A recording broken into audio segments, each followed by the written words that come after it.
Our history is no more than a series of incredible events. Every one of us can influence its course. From the birth of a 1,000-year-old empire to the death of a flourishing civilization. From the creative genius of a handful of men to a worldwide cultural revolution. From the darkest of totalitarian visions to the most horrific of great wars. From the heroic resistance of an entire people to the iron determination of a minority. The most infinitesimal of our decisions can influence the future of humanity. To know the past is to foresee the future.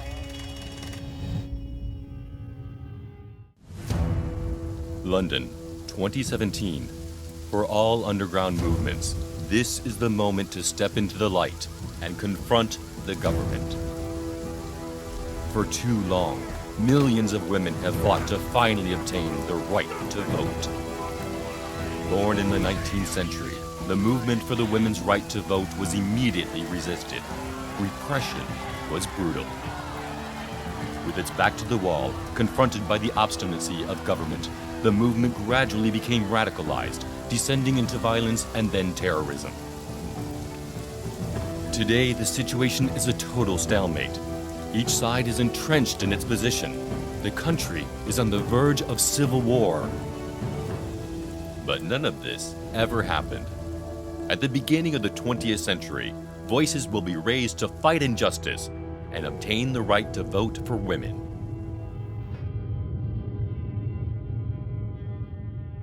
(1897), London. Millicent Garrett Fawcett founds the National Union of Women's Suffrage Societies. November 18, 1910, a demonstration for the right to vote for women is violently suppressed by the police. February 1918, Parliament passes the Representation of the People Act. More than 8 million British women have won the right to vote. These three intimately related events are the key moments in the struggle for British women's right to vote and are part of the long history of women's emancipation. Paris. It's a hot summer day, and the governor of the royal prison has no idea what to do. Ever since morning, increasing numbers of rioters have laid siege to his fortress. It's July 14th, 1789, and the French Revolution is underway. The Bastille is about to fall. The wave of revolution carries all in its path. Before the end of the summer, the major principles of liberty have been set out in a charter, the Declaration of the Rights of Man and of the Citizen. All men are born free and equal in rights. With this sentence, the revolutionaries swept away the old regime and established a new social order. Here, the word men means humanity, men and women, rich and poor, great and small, all obtain the same rights. However, very quickly, women, despite having paid in blood for the revolution, are largely excluded from this new world of equality. This pushing aside of women is far from being an isolated case in the long history of humanity. When we study ancient civilizations, one permanent feature stands out clearly. Women appear to have very often been considered as inferior in rights to men. In Sparta, they were given a good sports education, so they would produce strong children. In early Rome, the paterfamilias had the right of life or death over his family. In almost all cases, wives were legally dependent on their husbands, daughters on their fathers. Occasionally, they had the right to own their own property and take part in public life. Often, a battery of laws protected them from abuse, but reduced their movements and their liberties. Almost systematically, they were considered as inseparable from the home, the family, and children. For thousands of years, one half of humanity ruled over the other. With the coming of the French Revolution, a fresh wind blows across the nation. But rapidly stripped of their political rights, certain women took the stage. Olympe de Gouges, a woman of letters, publishes a declaration of the rights of the woman and the female citizen, and makes a plea for equality of rights between all citizens irrespective of sex, color, or income. However, these ideas will disappear with her in the whirl of revolution.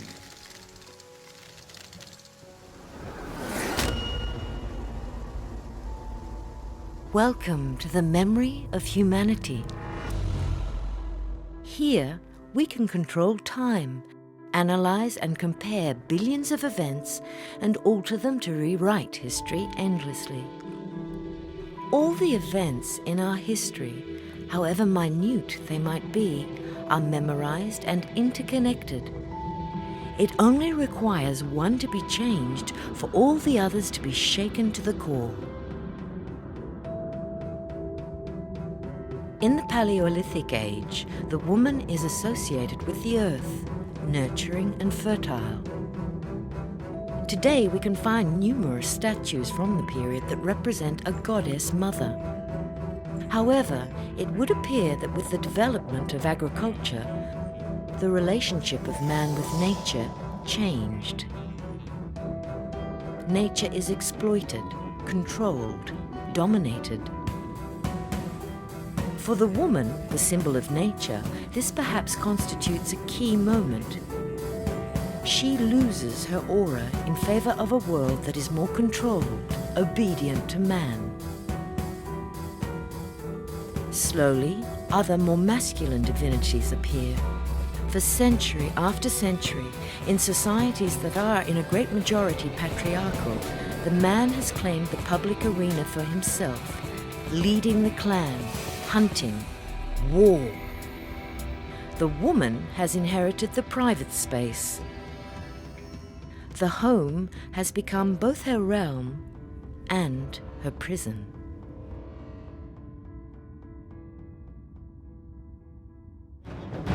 (1837), London, heart and soul of the British Empire. Queen Victoria has just succeeded to the throne. The Royal Navy rules the waves. British industry is in full revolution. This is a Victorian era. However, all is not perfect. Those in power fully intend to remain there. To achieve this, the best way is to limit the power of the lower classes by restricting their access to elections. Actually, the British Kingdom is a constitutional monarchy, which means that although the king or queen is indeed the head of state, real power lies in the hands of a government and a parliament.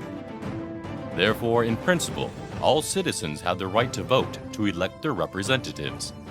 However, this right to vote, or suffrage, is subject to conditions, in particular those of being a property owner, a British subject, and of paying more than £10 in tax per year. De facto, this excludes the lower classes. But that's not all. To vote, you must also be a man. Women are not considered fit to vote. So, Victorian England is swept by a wind of social protest.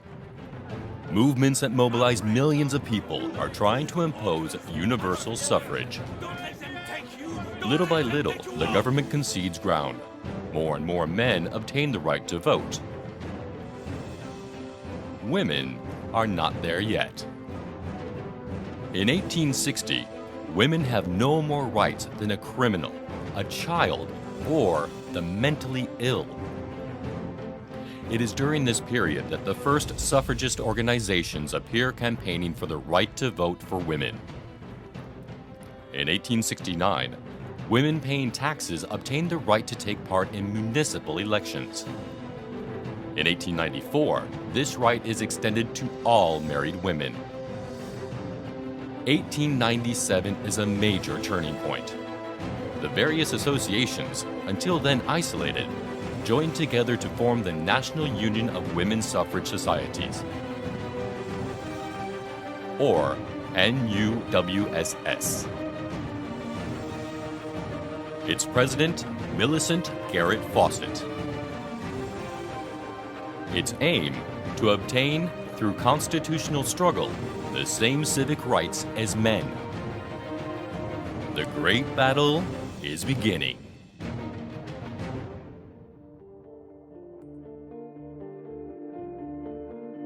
Universal suffrage.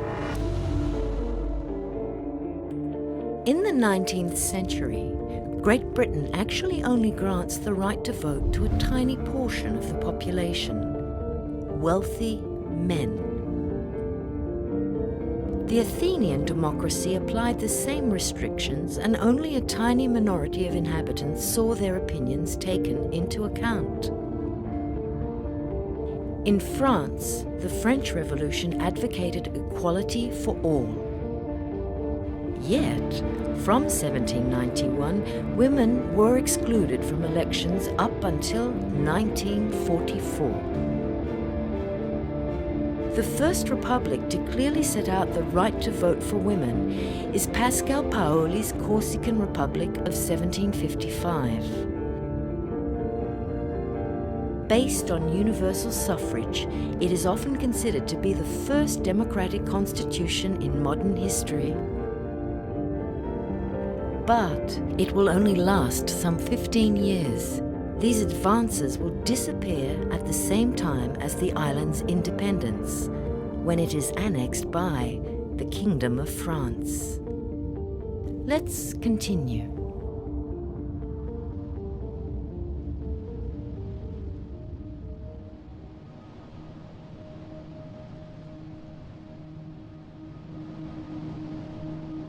June 5th, 1900, South Africa. British colonial forces march into Pretoria, capital of the Transvaal. The origin of this conflict on the limits of the empire: the refusal by the government of the Transvaal to grant the right to vote to the many British immigrants who are flooding into its territory. Thousands of miles from its capital, the British Army has thus flouted the sovereign rights of a state in order to impose the right to vote for its own nationals. For British women, this is a dazzling revelation. Quite visibly, a law that you consider to be unjust can be fought, even by force. There's a long road ahead.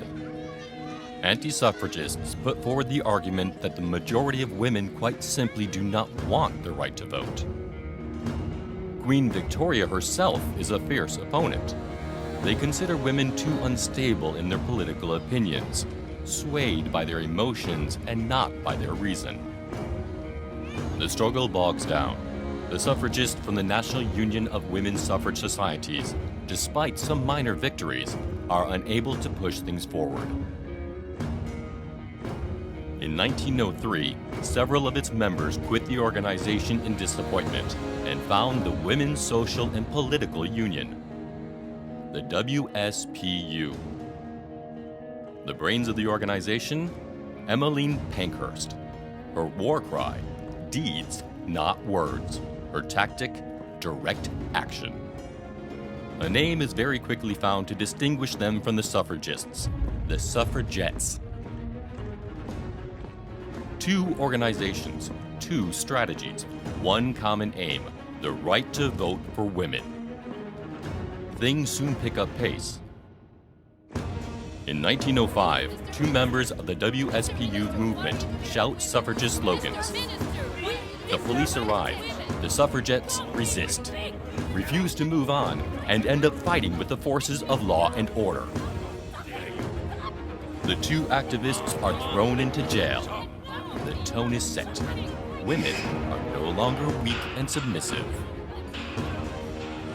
Encouraged by this publicity success, the WSPU intensifies its actions. Disturbing meetings, protests, hounding ministers who no longer dare leave their homes.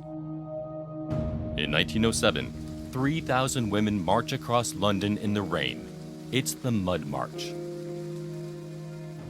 If women are not considered to be citizens, some decide they will no longer pay their taxes. Emmeline Pankhurst declares, "We are here not because we are lawbreakers. We are here in our efforts to become lawmakers. The movement hardens. An avalanche of arrests follow. In 1909, prisoners start a series of hunger strikes. The government's response is swift.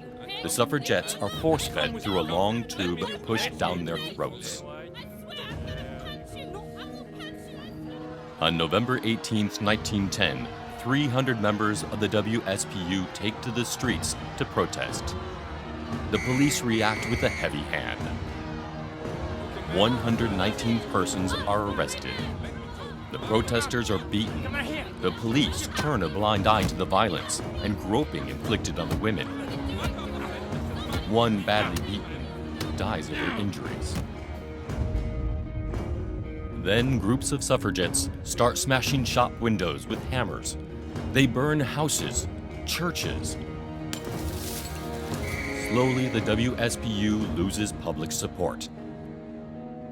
The word terrorism starts to be applied. The following year, the police take over the suffragettes' headquarters. Its leaders are in jail or in exile. The movement becomes increasingly underground. The situation is a total deadlock. How could Parliament give way in the face of violent acts? How could the suffragettes retreat? The violence reaches its climax in 1913 during the Epsom Derby horse race. Activist Emily Wilding Davison tries to attract attention. In the middle of the race, as the cameras turn, she crosses the barrier and stands in front of the king's horse. Galloping at full speed, the jockey cannot avoid her. The suffragette will not survive.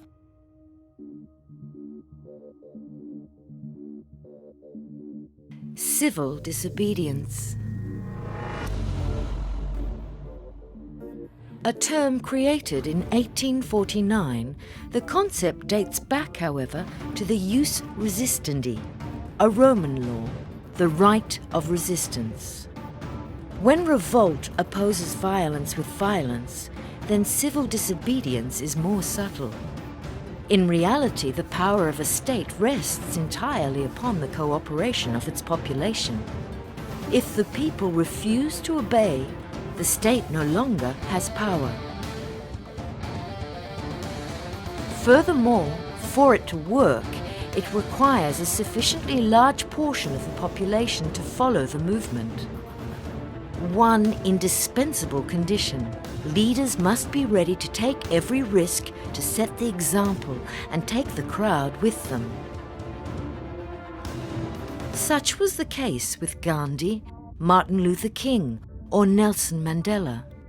Their action was more effective than that of any terrorist group. Violence breeds violence.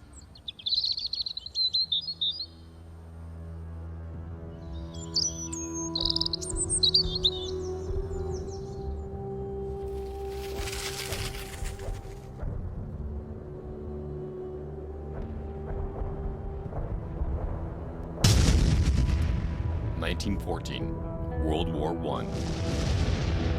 Faced with the German threat, the nation closes ranks. The suffragette prisoners are pardoned. For a while, the suffragist organizations forget their demands.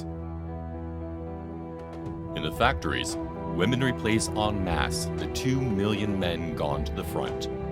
Suffragettes become munitionettes. Work, hitherto the domain of men, is now given to women. It is realized that they do the job equally well for wages that are always substantially lower. Then the first combatants return home. They live through the horror, the total butchery of trench warfare. Now, not one of them fulfills the conditions essential for the right to vote, having resided on British soil for the 12 months prior to an election. Impossible for the government to forbid them from voting if a man is obliged to lay down his life for his country. The least the country can do is allow him to express his opinion. The system has to be revised. For the suffragists, it's a now or never opportunity. If it means changing the laws, you may as well pose the wider question of electoral reform to include women. But despite the war, opponents drag things out, barring women from the debates. The arrival of Lloyd George, who is in favor of votes for women at the head of government, tilts the balance. On January 10, 1918, reluctantly, the proposition for the right to vote for women is added to the bill. On February 6, 1918, the Representation of the People Act is passed. Millions of new voters are entered on the electoral rolls, including more than 8 million women. This law, imperfect because it excludes women who don't own property or are under 30, is nevertheless very concrete. 10 years later, the law will be extended to all other women. British women have finally become citizens.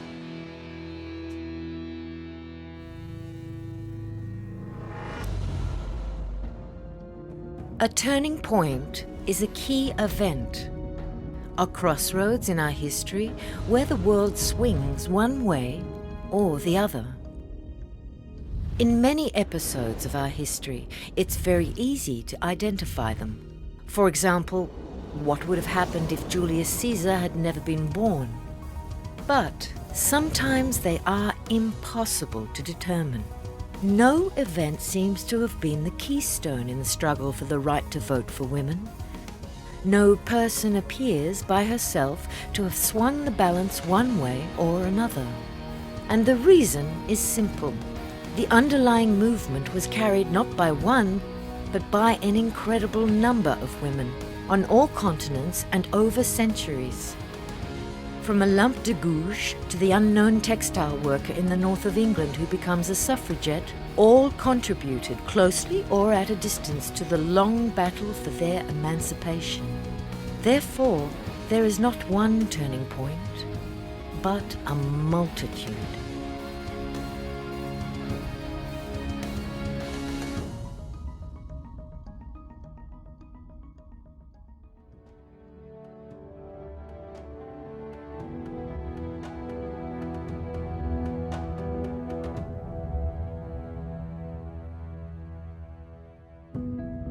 The United Kingdom is the 8th country in the world to have granted women the right to vote.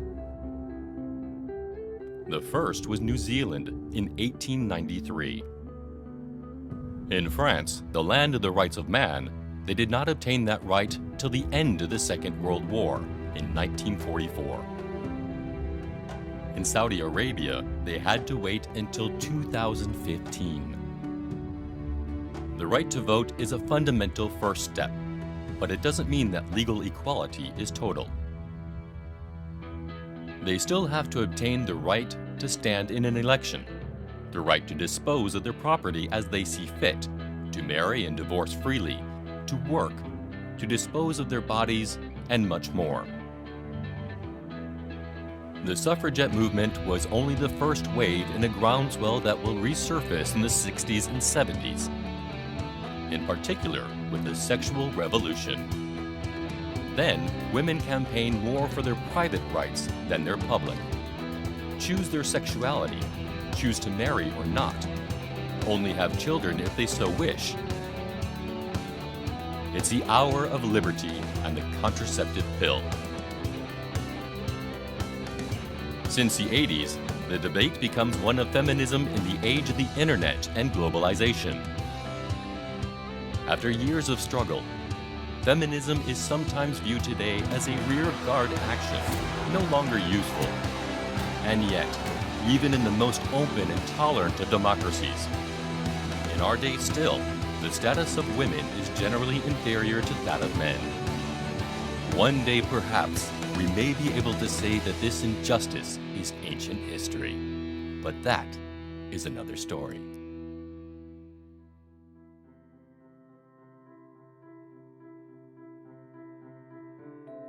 We are all different. To give exactly the same thing to all without taking their differences into account would, paradoxically, be inequality. Equality can only be an objective, an ideal. That which is to be sought is, above all, equity. Equity takes into account the respective needs of each, whatever the sex, color of skin, or wealth. The aim is to grant all an equivalent treatment in terms of rights, advantages, obligations, or possibilities, giving more to those who have less. Equity between men and women is still far from perfect. In many countries, women still don't have the right to divorce or abortion. In the majority of countries, they continue to earn less than men for equal work. There's a long road ahead. The battle is far from over. But fortunately, throughout the world, many people, women and men, have taken up the suffragists' torch to ensure that one day we will all have the same opportunities.